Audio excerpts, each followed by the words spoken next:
it's a normal day like any other. A group of teenagers, Hiroshi, Mika, Takeshi, and Takuro, decide to check out an abandoned mansion on the edge of town. We hear the rumor about a mansion on the outskirts of town. Our group decides to enter the mansion and explore. Curious about the rumors, many feel uneasy, and after hearing a loud sound in the distance, Takeshi begins to get nervous. For the first time ever, our protagonist of the story, Hiroshi, a logical, skeptical student, decides to say the one line that completely encapsulates his entire being. Takeshi, ghosts don't exist. It's scientifically impossible. After speaking, Hiroshi boldly goes off to investigate, leaving the others behind. He explores the hallway and enters the kitchen, finding the culprit of the sound from earlier, a broken plate on the ground, and the lack of any evidence of another party. Chalking it up to nothing, Hiroshi heads back to the group. To his shock, the rest of his friends have suddenly vanished. Guys? Probably worried, Hiroshi valiantly explores the mansion looking for his friends, many of the doors locked and or unopenable, likely deteriorated over years of neglect. Eventually, Hiroshi finds a functioning door and enters an abandoned bedroom. Suddenly, he hears a frightening banging coming from a closet. Hiroshi begins to search and finds Takeshi inside, shivering, unable to move, unable to speak. What could have made Takeshi feel such primal fear? Ghosts aren't real, right? After fully searching the room, Hiroshi finds a key to the mansion's library. Maybe the library has the answers they seek. Continuing his stoic search, he leaves Takeshi behind. Later, after exploring the mansion, he notices for a brief moment a silhouette of something behind a door. Perhaps his imagination? Later, exploring the remaining doors of the mansion, Hiroshi finally stumbles upon the library, and after searching the bookshelves for clues, he notices something underneath a book on the library table. Then, he hears a noise in the distance and looks, and to his horror, he sees it. A horrible, massive blue giant. Terrified, Hiroshi runs. In a fight-or-flight decision, he heads towards the room where he found Takeshi. Perhaps he should hide in a similar way. Rushing in a frantic desperation, he opens the door and books it for the closet, hoping to hide just in time. But it's too late. The giant enters the room at the last second. Painful silence. Hiroshi tries to keep quiet, hoping the giant didn't notice him. Uh-oh.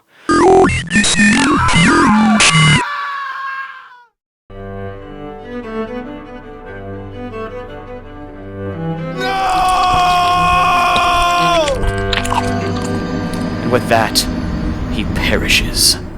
That was my first experience playing an RPG Maker horror game. And here is my first actual reaction to seeing the Blue Oni himself. There's something underneath the book. Oh, hell no! What? What the f is that? Oh my god. Alright, Okay. I'm so no. Yeah. Alright. And to make it even better, in a sort of rite of passage for every Aooni player, I forgot to save, so I had to redo that all over again.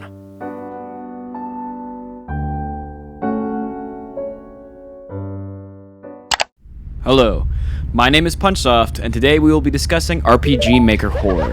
In my personal opinion, one of the coolest genres of indie horror. Before we continue, I have a confession to make.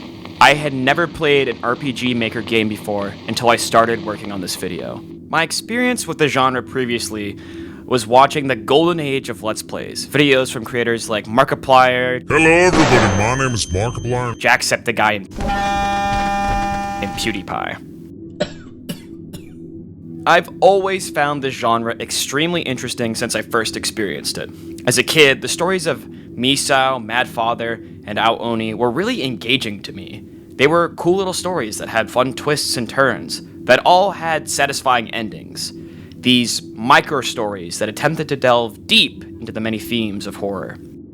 The RPG Maker horror genre, I believe, holds up with its fellow contenders in the indie horror space, telling stories that many of the most popular of the genre have never covered. I've always wanted to do a deeper dive on what RPG Maker horror has to offer, to better understand and appreciate a genre that I only watched and never truly experienced. Now, you'll get to enjoy my raw and unbiased opinions on a genre up till now I had barely scratched the surface on. So sit down and get comfortable and grab some snacks because it's going to be a longer video.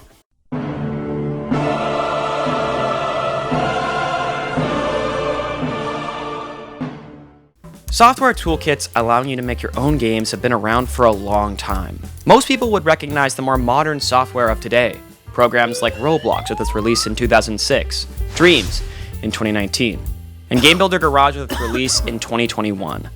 All beginner software allowing new devs to begin understanding the process of game development and design. However, if we turn the clock back and look farther into the past, the idea has been around for a very long time. The 80s and 90s brought about a lot of software that allowed you to make your own games. One of the earliest examples of a game-making toolkit is the 1984 title Adventure Master, developed by a man named Christopher Chance, which was later published on the Atari and the Commodore 64. And the first RPG game maker was, of course, the classic RPG Maker. The first version of RPG Maker was released in Japan under the name RPG Tsukuru Dante 98 on December 17th, 1992. Developed by a company called ASCII.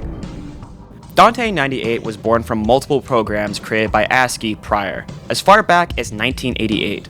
The decision that led to its creation was ASCII's idea to organize previous software that had been made before and compile them into a singular, standalone toolkit. RPG Tsukuru was a really cool toolkit that allowed users to create maps and assets using a tile-based editor, and twin scripting programs for creating events and battles in-game.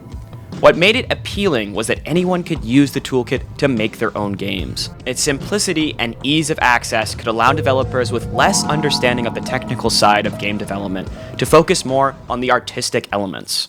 To further boost sales and promote RPG Tsukuru, ASCI advertised the game in a monthly magazine called Login Softcom to encourage people to buy and use the software.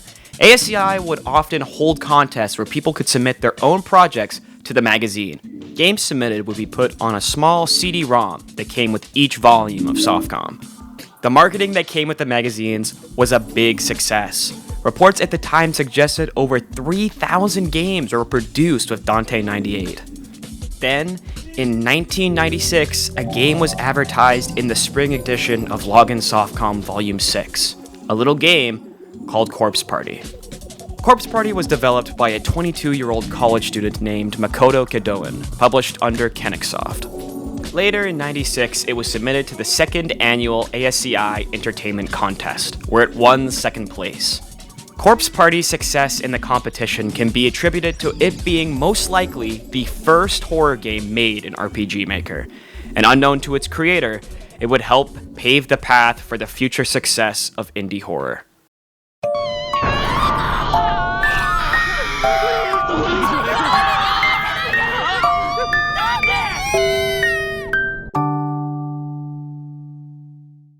Corpse Party's story is a classic, and it set the standard for many RPG Maker horror games that would come later.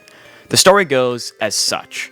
Our characters, being students Satoshi Moshida, Naomi Nakashima, Yoshiki Kishiuna, Ayumi Shinozaki, Seiko Shinohara, Mayu Suzumoto, Sakutaro Morishige, teacher Yui Shishido, and Satoshi's younger sister, Yuka Mochida.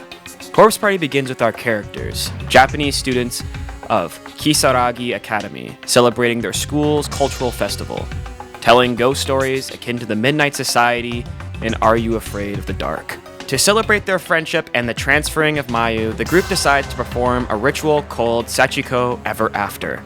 The completion of the ritual is said to make each participant friends for all eternity. After the ritual is complete, a sudden earthquake shakes the classroom, and tragically, the group is transported to another dimension, manifested as the previous school built before their own, called Heavenly Host Elementary School. Much to each character's misfortune, this spiritual dimension of the school is haunted by vengeful ghosts, threatening the lives of our characters. That is the story of Corpse Party. However, this is the story of the more modern Corpse Party games. The original story of 1996 was far more simplified, with only Satoshi, Naomi, Yoshiki, Ayumi, and Yuka as our story's characters, and the school being a possibly more distorted version of their own. Upon its release, Corpse Party separated itself from others made in RPG Tsukuru, as it had almost no combat and took a more point-and-click adventure approach, where each action has consequences, with constant tension presented in each decision you make, carrying the weight of it possibly ending in the death of one of the characters. The use of atmosphere and psychological horror are Corpse Party's biggest strengths. It uses each element well and doesn't play its full hand, constantly adding tension with each chapter. As you continue to play, there are definitely moments where you feel frantic trying to save your favorite character from a gruesome fate. The different routes you can follow throughout the story add to the experience. You can play this game in multiple different ways on your first try. One, trying to save every character in the game, or two, trying to discover every death possible in the game.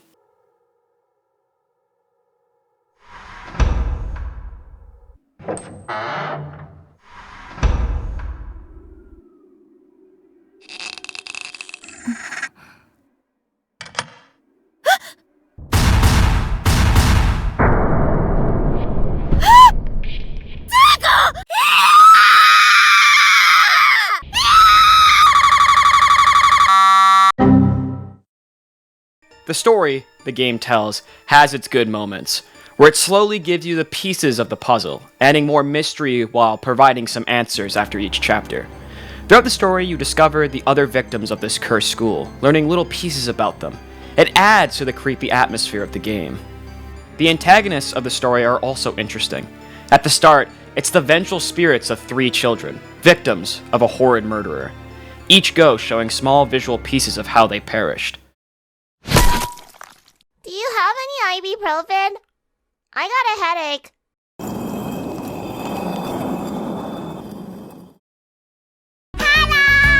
Over time throughout the story, it's also revealed that the murderer themselves haunts the halls of the school. That's the breakdown of the modern Corpse Party story. Its creation was brought into being thanks to the original Corpse Party's growing cult following, a growing success that allowed Makoto to create a dedicated team for the game, Team Gris Gris. Their first project? Developing a more polished version of the original game. The game was released in 2008 under the title Corpse Party Blood Covered, which was released on the PC. Corpse Party Blood Covered was an improved and more fleshed out story compared to the original, with slightly more in-depth gameplay. It is a far more polished and complete version of the original game. Blood Covered is what most people are familiar with, and where its larger success as a franchise started. It's the foundation that all later versions of the Corpse Party universe would be built off of. Blood Covered's success over the years would lead to the game being remade multiple times, ported over to different consoles, and eventually handed off from Team Gris Gris to other developers. Even today, it still retains a large fan base, receiving another remake a few years ago in 2021, developed by Mages, a Japanese dev team known for their visual novel games. It's the version I use for most of my footage. If you want to play Corpse Party, I recommend playing this version, as it's considered the most complete version of the 2008 Corpse Party. Even with the latest remake's release, it seems the future of Corpse Party is still somewhat bright, with a new game coming out sometime soon in the future under the name Corpse Party 2: Darkness Distortion.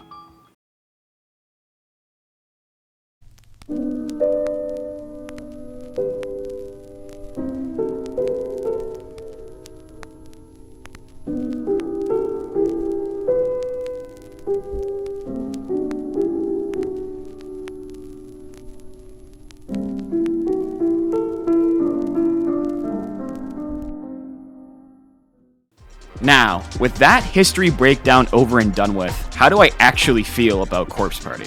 To be completely transparent, I think the game in its modern state is it's an okay game. The story for me is its strongest aspect. Lots of its characters are interesting, and the use of psychological horror can be entertaining. And the gore is brutal at its best. Unfortunately, its worst aspect is the core gameplay, which is so bland. Modern Corpse Party is just basically a glorified visual novel, and the actual visual novel aspect is where the game shines.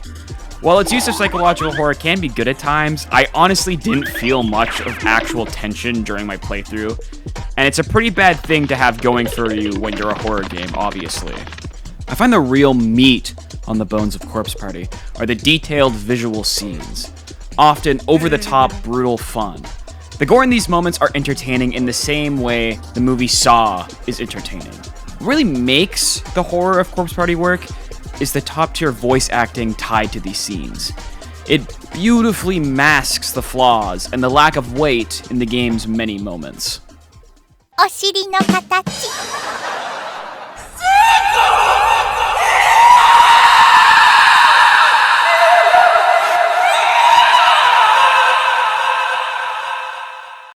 I think what this game suffers most from is a sort of maze syndrome that a lot of rpgmaker games have, where you have to do constant backtracking to get to the next part, which sort of adds an artificial padding to the game's length. It is definitely this game's biggest design flaw, and an added bonus on top being that Corpse Party kind of suffers from a very cryptic way of story progression. You'll find that there are many times in this game where you're looking for the next thing you need to do, and more often than not, you don't even realize you missed a crucial step or accidentally did the wrong thing. This often stops you from completing the chapter properly, keeping you, the player, in an internal loop of bad endings where you don't even realize you missed something. It was because of these infuriating moments in Corpse Party that I was often at the very end staring at my screen like this. Each time I'd have to do more backtracking, etc., and the cycle just continues again in the next chapter. It's a bad game design, and I genuinely salute those of you who bludgeoned your way through this game like I had to, still fully enjoying your time. However, that is minor compared to this game's biggest flaw, which is the weird writing.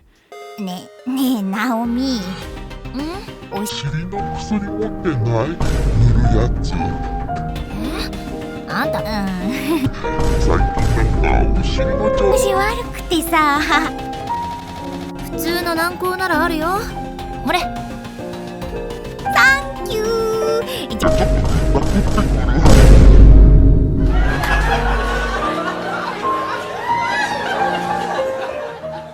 This game has a problem with really distasteful and gross fan service throughout the story, and I hated it. It made me feel so gross. I don't know what Kadoan was on when he wrote these moments in the game, but it's too much, and I genuinely condemn him for it. Might I add, by the way, that these characters are 16-year-old high schoolers, and Yuka is 14. I don't know what Makoto is on, but this guy's a certified freak! If you've played through the series, you know exactly what I mean, which is why I can't recommend playing Corpse Party. It's just not a game worth your time. At this point, you're probably wondering why I use Seiko and Naomi so much in this video. I think it's because of how much just Chapter 1 alone revealed to me everything wrong with this game. The same chapter you play as Naomi and Seiko. Every single problem, cringe moment, and criticism I have are present as early as Chapter 1. A fumble of an opening so bad, so atrocious, two fictional characters have become digital vessels to express how much hate I have for this game. If you can take one thing away from my ramblings, avoid Corpse Party with a 10-foot pole. This game is a chaotic mess of writing that is not only extremely try-hard, but so boring. For all that is sacred and worth experiencing, do not play Corpse Party. I suffered through this wretched game, so you don't ever have to. And I'm not going to explain the rest of the plot because the writing is so unbelievably lame that it's not worth telling, honestly. Read like the top 5 best stories on creepypasta or 2-sentence horror, and you've got a better understanding of the story than I could ever do justice. The only reason I find Corpse Party is important to discuss is its impact on the evolution of RPG Maker horror. It proved that indie horror was a successful medium, something that anyone with the right ideas could make. It's those first steps that Corpse Party paved that led to the creation of some of the coolest games I've ever played. And one of those games would be... Fuck up, Yume Nikki!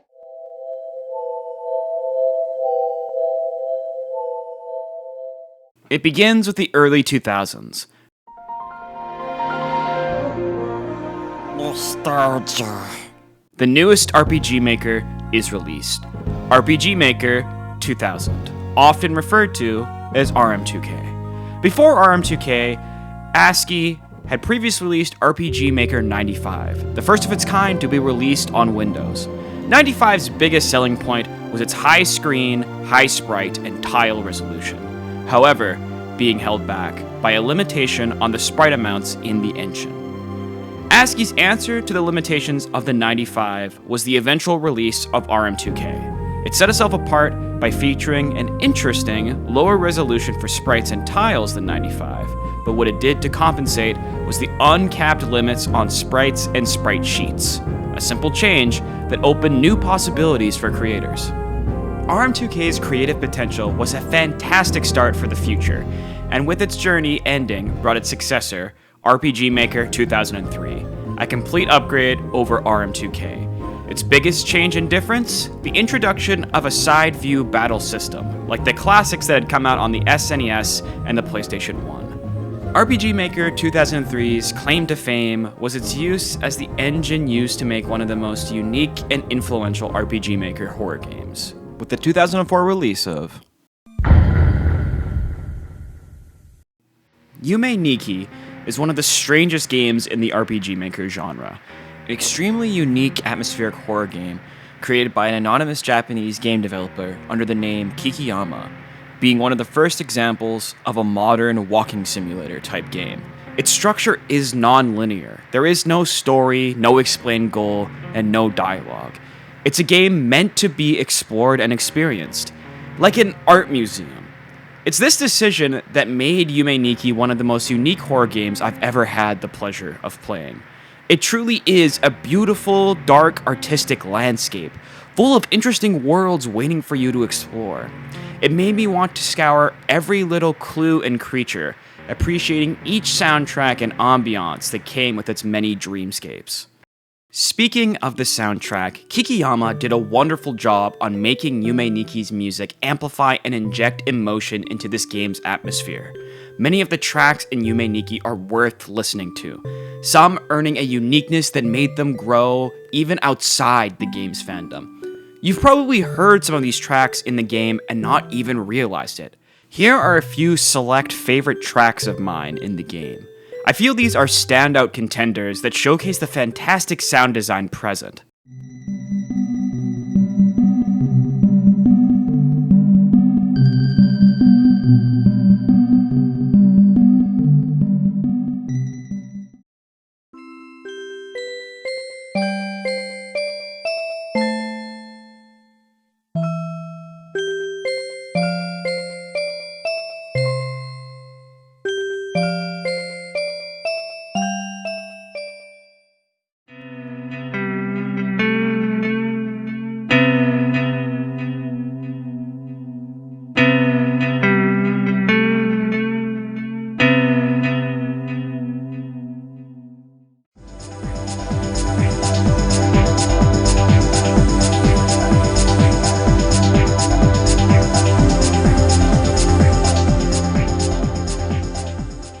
It's rare for a game with no combat, dialogue, or an overarching plot to draw me in and keep me hooked. At its core, Yume Nikki is just a simple, open-ended world waiting to be explored, each layer going deeper and deeper into this game's dreamlike style.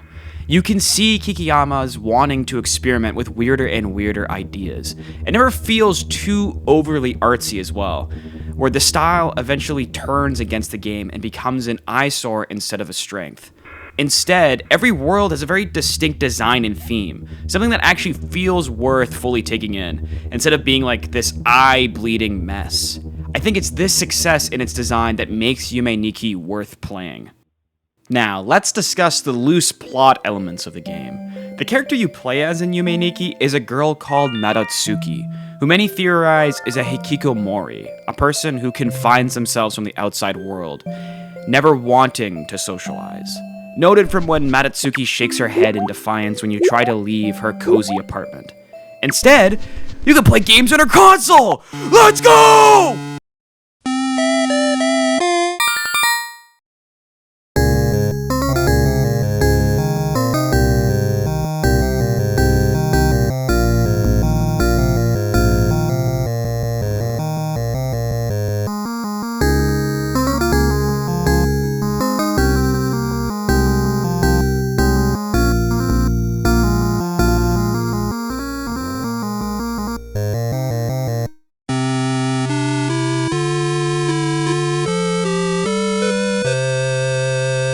To explore this game's world, you jump into Madatsuki's bed, entering her dreamscape, with a dark and foreboding start where Madatsuki stands in the middle of a circle of doors, each with its own design. Each door opening to a new world.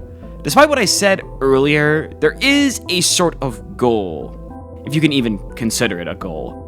Throughout the game, from interacting with objects and characters throughout the dreamscape, you'll collect things known as effects. These effects change Madatsuki's appearance, some effects even changing her appearance in funny ways, while others allow her to directly interact with things in her dreamscape. To leave the dream world, Madatsuki pinches her cheek, waking you up abruptly back to the same room as before. When you're finished dreaming, you have the option to write her experiences in her dream diary. This game's way of saving progress, which is where the game gets its name, Yume Nikki. It means dream diary. While I was playing Yume Nikki, I felt it shared a similar feel and design philosophy to another cult classic, LSD Dream emulator. Another fantastic walking simulator where you explore bizarre layered dreams in an unknown person's subconscious, sharing a similar dreamlike style to its world and level design, even sharing occasional elements of horror and uncanniness in its worlds. Like the game's infamous Hat Man, a mysterious entity who occasionally appears, following you slowly.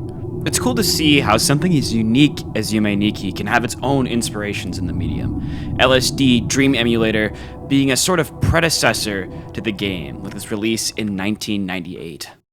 However, Yume Nikki does not fully present itself as a horror game, but rather a game that has horror elements. Scattered throughout its surreal dreamscapes, random events and worlds often have unsettling imagery. You can see that Kikiyama is definitely a master of their craft, being able to create this almost feeling of hollow dread with their work. The artistic pieces in this game looking like beautiful, unnerving paintings. Even certain NPCs in the world have strong horror elements associated with their designs. One of the most infamous, and my personal favorite, being the unnerving Uboa.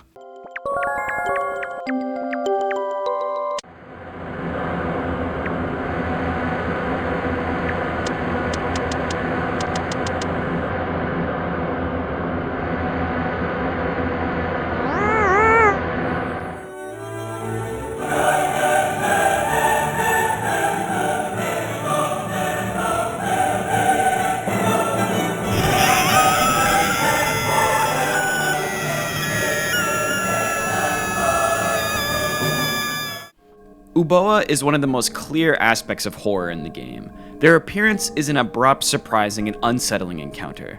They feel like something you aren't supposed to see, an entity that doesn't belong in the dreamscape.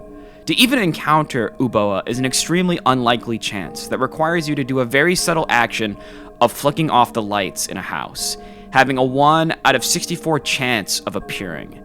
It adds to the fun feeling of Uboa almost being a glitch, an entity that forces its way into the game with the player's invitation, having him appear in your playthrough in what feels like akin to performing a ritual. Personally, I think Uboa looks really goofy, and I love its design. You can't even really put into words what it's supposed to be. Is it a face? Something else entirely? Who even knows? I think what makes Uboa so fun to talk about is how important it is to why Yume Nikki is still discussed today. Its internet horror elements made the game blow up online. Its mysterious inclusion in the game and the unknown reasons behind its appearance drew in a lot of people's interest. Uboa is probably the prominent reason why new players decided to even try Yume Nikki, looking to experience the encounter for themselves. Old YouTube videos on Yume Nikki and discussions of Uboa are how I even learned this game existed and my reasons for playing it. However, through my playthrough and research of Yume Nikki, I discovered what I think is far more worth discussing. Now, I'm going to talk about a huge spoiler of the game. So, if you like the gameplay snippets and what I've discussed so far, do yourself a favor, pause the video, and download the game. It's totally free, by the way. Okay, if you're still here, let's discuss the ending of Yume Nikki. To achieve the quote-unquote ending, you, the player, need to collect all 24 effects across the worlds of Madatsuki's dreamscape. Then, the player needs to return and place all said effects in the starting area of the game. The next step is to wake up, leave your bed, and proceed to walk out to the balcony. Then, if you've done everything correct, and only then, will the game show a hidden cutscene, the considered ending of Yume Nikki.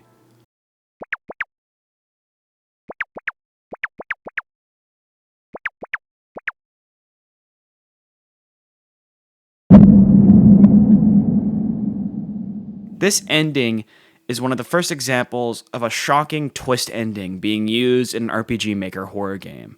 It left a strong impression on those who played it, me included.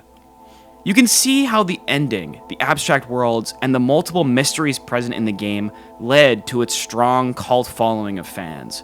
Fans who have spent countless hours exploring every inch of the game, searching for anything to reveal some greater story, hoping to discover some deeper lore to the game. Personally, I don't believe Kikiyama ever intended the ending of the game to mean anything more than further reflecting the themes they wanted to express. But that hasn't stopped fans from making tons of fun theories about what certain characters and worlds mean in the relation to Madatsuki. There are plenty of theories floating around in the Yume Nikki community, each attempting to give some sense of meaning behind a game that doesn't really have any. Personally, I think it's better that way. It keeps the enjoyment and the mystery of the game alive. Kikiyama was smart to keep the game vague. It allows anyone who decides to play Yume Nikki to come to their own conclusions. These elements are what I think makes Yume Nikki an extremely important game, even outside the genre. It inspired some of the most beloved games in the indie scene. Some of your favorites may have even been inspired by it in some way. Another reason Yume Nikki is so special is its multiple fan games.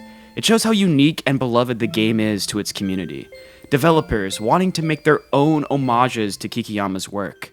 Here are a few highlights.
All fantastic fan games that rival the polish and atmosphere of what inspired them, some even going in their own unique approaches in atmosphere and storytelling.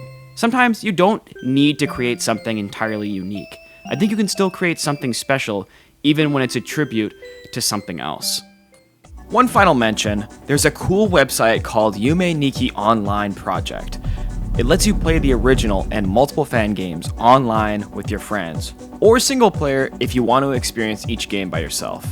It's also the only way to play Collective Unconscious, the game I mentioned prior. If you want to play these games with your buddies, go check it out, it's totally worth it.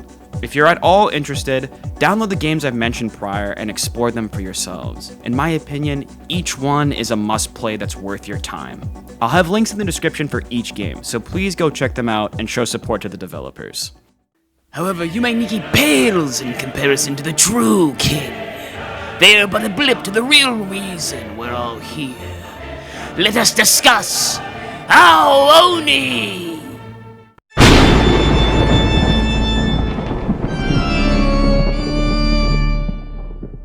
2 years after the release of rpgmaker 2003, the next stage of rpgmaker history was unleashed upon us. In September 16, 2005, we were graced with the glorious release of rpgmaker XP. XP was the first of the rpgmaker lineage to use an outside programming language, Ruby. Ruby was a programming language that was developed in the mid-90s by Yukihiro Matsumoto. It was a language built on the best parts of Yukihiro's favorite programming languages at the time, which he then formed into the Ruby of today. When developing Ruby, Yukihiro claimed that he wanted to make Ruby natural, not simple. A language he claimed he wanted to mirror life. Perhaps this is why rpgmaker XP brought about the next natural evolution of the famous toolkit, making it the most powerful and versatile version at the time. So what was the most famous use of such a revolutionary program? The creation of Aooni. In November of 2008, Aooni was released to the Japanese public, programmed by a dev under the name No Props. Aooni is a tried and true survival horror game, its main antagonist being the infamous Blue Oni, a monstrous creature with a human-like face that chases the player throughout the game. Its main setting? A long-forgotten abandoned mansion. Aooni's random appearances constantly add tension to the player's gameplay, providing stakes to the story. This mixture of classical elements and tropes made the game an instant cult classic, a popularity that exploded with the rising interest in live streams and Let's Plays at the time. Aooni is one of the most interesting of the big Grandfather 3. On one hand, we have Corpse Party, a generally bad, unplayable, and unfortunately narratively focused title. Then on the other hand, Yume Nikki, a genuinely unique game with interesting world building, well-executed scares, mystery, and important cultural influence. I find Aooni sits in this comfortable middle ground for me. It encompasses all the good and the bad of both games. This beautifully corny horror flick movie vibe. It's not pretentious high art cinema, and it's definitely not so horribly dull that you want to bash your head in with a hammer. It's the type of game that I play once in a blue moon to have a good laugh and kill some time. And you know what? That's its best selling feature.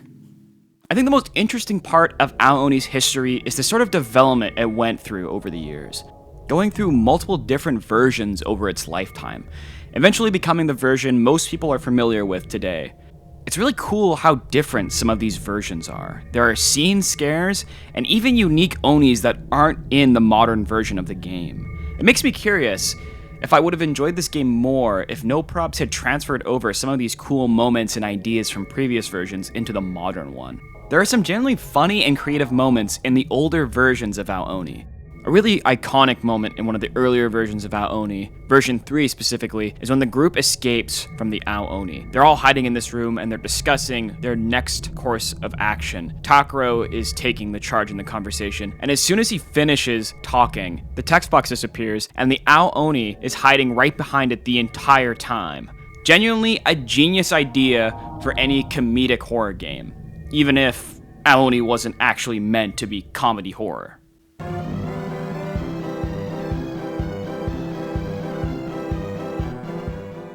I think what helped make the game stand out from the others was its use of random encounters. While exploring the mansion, there's a chance that the Blue Oni will spawn randomly nearby you, chasing you until you find safety in a wardrobe or escape his pursuit. This mechanic adds fun, constant rising tension while playing the game. You're always on edge, exploring in silence, acutely aware of how long it's been, anticipating that the Aooni might appear at any time. Even better, as you explore further, different types of Onis start appearing throughout the mansion. Although I find the novelty of random encounters quickly wears out, as it becomes less of a fun feature and more of an annoying chore when you start having to backtrack to solve puzzles and the like. Your enjoyment of the game kind of stops when you've had to hide in the same wardrobe 5 times in a row when you're just trying to progress. Now, if we're talking how strong the game's elements of survival horror are, it's non-existent. The only monster in the game is the Aooni with its variants, and it's more infamously goofy in its design than it is actually scary. The abandoned mansion is kind of random with its changing designs and layout, and its characters being a group of middle schoolers with basically no personality doesn't really help. We've all heard this story before. Eventually they get separated, each one is picked off one by the Aooni, until our boy Hiroshi eventually escapes. Hey Lois, remember the time we were in Aooni? Worst mistake of my life. I definitely think the game was an enjoyable experience for me from start to finish, even with its rough patches. I think it's all these elements that Aooni presents that makes it this complete package it's known for, being more infamously goofy than it is actually scary in the community. Funnily enough though, it's one of the few RPG Maker horror games that has been adapted into multiple different mediums. It gained 2 full-length movies and even its own manga, which eventually earned it multiple sequels and spin-offs beyond its original release. I will submit that I can't discredit Aooni on what it was able to accomplish. It definitely kept me tense, with clever use of music and atmosphere that was generally pretty good. I will say the puzzles in this game are pretty unique, and it does feel satisfying to solve them. With a few exceptions.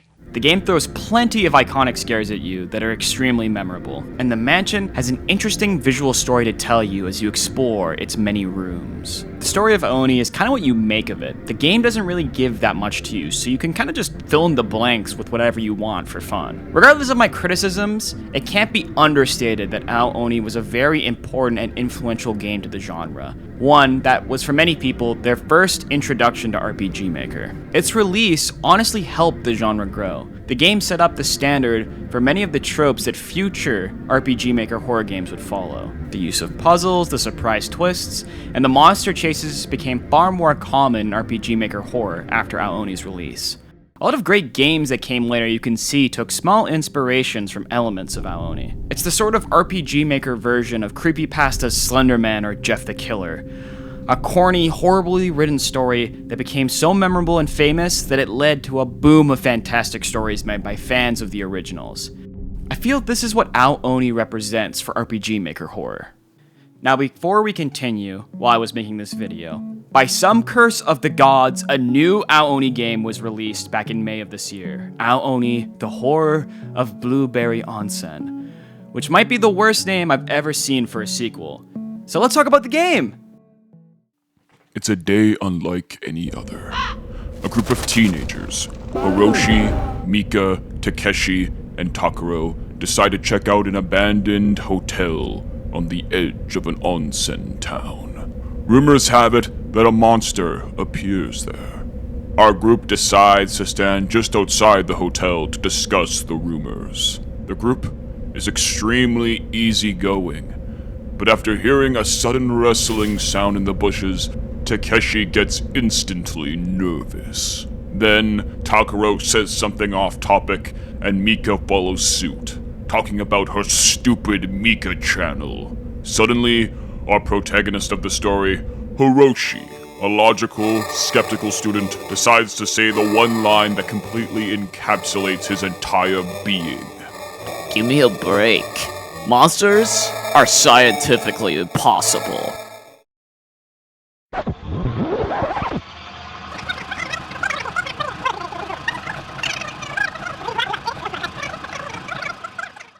As much as I hate to say it, of the big three, I think Aooni has unfortunately aged the worst in the long run.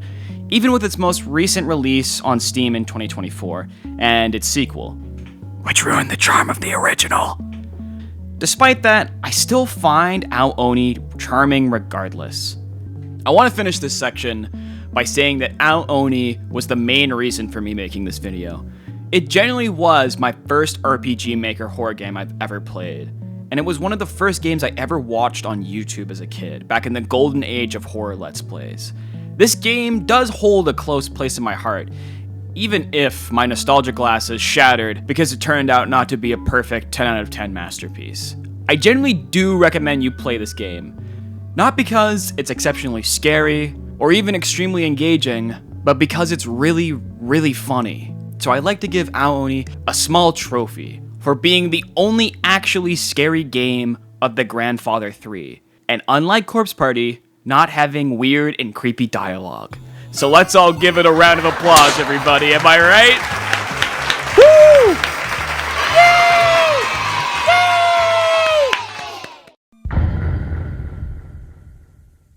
To close off the video, I just want to state that these games were the pioneers of RPG Maker horror, each an important piece that helped grow the popularity of the genre. While not all of them have lasted the test of time, their impact has. The amount of fan games, fan discussions, and future games made by fans shows. Even inspiring games from beyond the genre. However, this just scratches the surface of what RPG Maker horror has to offer. There are tons, each worth your time. You just have to look for them.